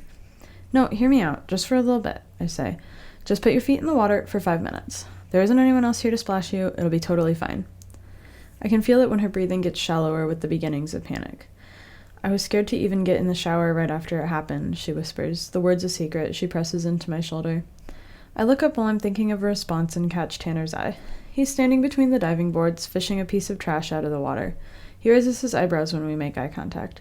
Like most of the guys on the swim team, he and Nate have been my sort of friends for years, and I wonder what he thinks of me and Rachel right now, what Alyssa told him and Nate. "I'm right here," is the best reply I can come up with, "and we'll go to the shallow end." "I'm wearing tennis shoes," Rachel tries. "I won't want to put socks back on my wet feet to drive home." I shrug, accidentally jostling her. "We have towels." Rachel sighs. "You're really going to make me do this?" I rub my thumb back and forth across her thumb. "I can tell that you miss it. Why else would you be coming here?" "Plenty of other reasons," she says. I can hear the smirk in her voice, trying to win out over the fear. "Haven't heard you complaining." "Don't distract me," I say, shivering in spite of myself. "I'm not going to forget about getting you back in the water just 'cause I'm what?" Rachel asks. She lifts her head and presses a kiss to my shoulder, slow and deliberate. All the breath vanishes from my lungs, as if I've just swum the mile. I say intelligently. There's a fluttery feeling melting through my insides, trickling down from where her mouth touched my skin. I want her to do it again. But I can hear Alyssa shouting at Nate and Tanner from inside the ticket office about their inability to sort bills, and the slats of the lounge chair are rough underneath my thighs, and it's so exposed here, the last chairs left on bare concrete, the sun beating down, sweat prickling on the back of my neck. I don't want her to do this here. I want the moment to belong to just the two of us. I straighten and start to stand. Rachel snakes an arm around my waist, keeping me in place. "Wouldn't you just rather focus on this?" "When we're alone," I say, feeling my cheeks heat up. Her hand fits so perfectly on the curve of my hip. "I know you're still trying to avoid the water." Rachel sighs and lets go of me, tucking her hair behind her ear. I stand up and offer her a hand. "Does it have to be today?" "If we don't start today, you'll just keep pushing it back more and more," I say. In the last month, I've taught swim lessons to dozens of scared kids, but they were all just afraid of the unknown. Rachel's fear comes from knowing exactly what could happen. It's a hell of a lot harder to be reassuring about that. I have no idea if I'm doing this right, if my plan is appropriate for something of this magnitude. "Come on, Rach." She takes my hand and reluctantly follows me to the shallow end. I grab a towel and spread it out so that we don't have to sit on the hot concrete. Rachel hovers a few steps back, watching me take off my flip-flops and put my feet in the water. The cold is a welcome shock after a 6-hour shift outside in the summer heat. I motion to Rachel's feet. "Come on, take your shoes off. The water's nice, refreshing." "I think you mean absolutely freezing," she says. "I've watched a lot of little kids shiver their way down the steps this week." "Are you saying a toddler is tougher than you?" "No," she grumbles, because she's always been easy to get a rise out of. But she stays right where she is to take off her shoes and socks, and she hesitates when her feet are bare. I hold my hand out to her. "It's okay, Rach. I'm right here. This is literally the safest you could be." "Promise?" she says, trying to make it a joke, but her voice wavers. "Promise." When she takes my hand, I tangle our fingers together, and she holds on so tightly that it starts to hurt. She sits gingerly next to me on the towel and slowly, so slowly, lowers her feet into the water. Fuck, that is cold. We sit there for several breaths. I swing my feet back and forth, making ripples in the water. Rachel holds extremely still. The sun is still a few hours from setting, but it's low enough in the sky to be right in our eyes, so we're both just watching the water. "Nothing's gonna get you," I say. "There aren't any currents here, just, concrete and chlorine." "Can you distract me?" she asks. It comes out wobbly. My first thought is to kiss her on the mouth, say fuck it, and just go for it. But I want to do that for the first time without an audience. Nate and Tanner are doing a terrible job pretending they're not watching us while they wipe down the picnic tables. Rachel has been trying to draw my attention to this thing between us, though, so I figure it'll work pretty well as a distraction. I bring our joined hands up to my mouth and kiss her knuckles. Rachel laughs, the sound bright and surprised, tension bleeding out of her. Didn't think you had it in you, Ciara. I'm full of surprises, I say, my lips still brushing her hand. You're mostly not. She laughs again when I pout at her. I just mean, you're usually pretty predictable. You like to always know exactly what you're doing. Well, yeah, I admit. This is the most reckless thing I've done in a long time. I have no idea if I'm doing it right, the water or the kissing. I let our hands drop down back to my lap. Rachel looks at her submerged feet. I do miss it, she says, and I want to still be on the swim team and everything.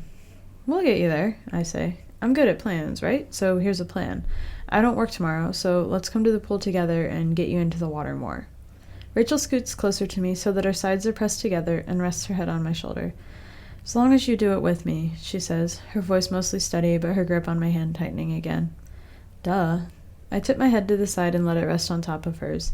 Tanner has stacked the lounge chairs Rachel and I were sitting on and is carrying them past us, raising his eyebrows again. I flip him off with my free hand. He has no right to tease me about this. I've seen the way he looks at Nate when Nate isn't paying attention. In a couple minutes, Alyssa will blow her whistle, and I'll have to help Nate and Tanner do the final closing sweep. Rachel will dry her feet and sit by the gate to slip her shoes back on. When I finally get to leave, she'll tease me for taking so long and lean into me while I hunt through my bag for my keys. I'll have to show up at her house tomorrow to convince her to come back to the pool, and I'll lead her into the water, never letting go, helping her rediscover how good it feels to be suspended in it, to float, weightless. For now, though, we sit quietly in the hot summer sun and watch the ripples in the pool spread out from our feet. Acknowledgments. First and foremost, we would like to thank our editors, for without them, we would surely be lost. Every term, each of the editors works diligently to help produce this book, the section editors reviewing each submission, discussing them, and coming up with feedback, and the design editors working to make this into the beautiful jewel that it is. All of them have helped immeasurably to get this book out into the world, and as such, we heartily thank them. We would also like to thank our advisor, Sin Kitchen, for her help and wonderful advice. This edition would not be what it is without her. Such can also be said for the rest of the English department. Thank you so much to Chad Simpson, Nicholas Reggiacorte, Gina Franco, Sherwood Corrali, Emily Anderson, Barbara Tannert-Smith, Rob Smith, Roya Biggie, and Ryan Tracy. We would also like to give a special thanks to Missy Kratz for always being there to answer our questions and to help us out whenever need be. There is no possible way that this book would be in existence if not for her help. Thank you to the wonderful facilities at Whitcomb Art Center and to Andrea Ferrigno for her willingness to help with the creation of the cyanotype elements of this book's design. Speaking of the book not existing without them, we would like to thank Taylor Duggar and Richard Cole, as well as the rest of the team at Premier Print Group, as without their printing services, this book would not be in front of you. We appreciate all the work that they put in to be able to get this book into the hands of readers. We also appreciate and thank President Andrew McGadney, Provost and Dean of the College Michael A. Schneider, everyone at the Office of Admissions, and everyone at the Bastian Family Center for Career Success. We also would like to give a special thanks to the Abolition for All Time Lab for allowing us to record our second audiobook using their recording studio and gear, and for generally being such lovely people. We also thank everyone that submitted to this edition of Catch. While we cannot accept everything, we are grateful to have had the chance to see your work. Thank you for giving us the chance to look at your work, and we hope you continue to submit in the future. And to those of you who have this book in your hands for any reason, thank you. To the Knox students, parents, friends, alumni, staff, faculty, and pets, thank you so, so much. Lastly, but by no means least, we would like to thank every last person who has picked up any edition of Catch throughout the years. Without readers and contributors, we would truly be nothing. So thank you for picking up this book, for being willing to take a look at it. We appreciate you. Thank you so much for listening to this audiobook edition of Catch.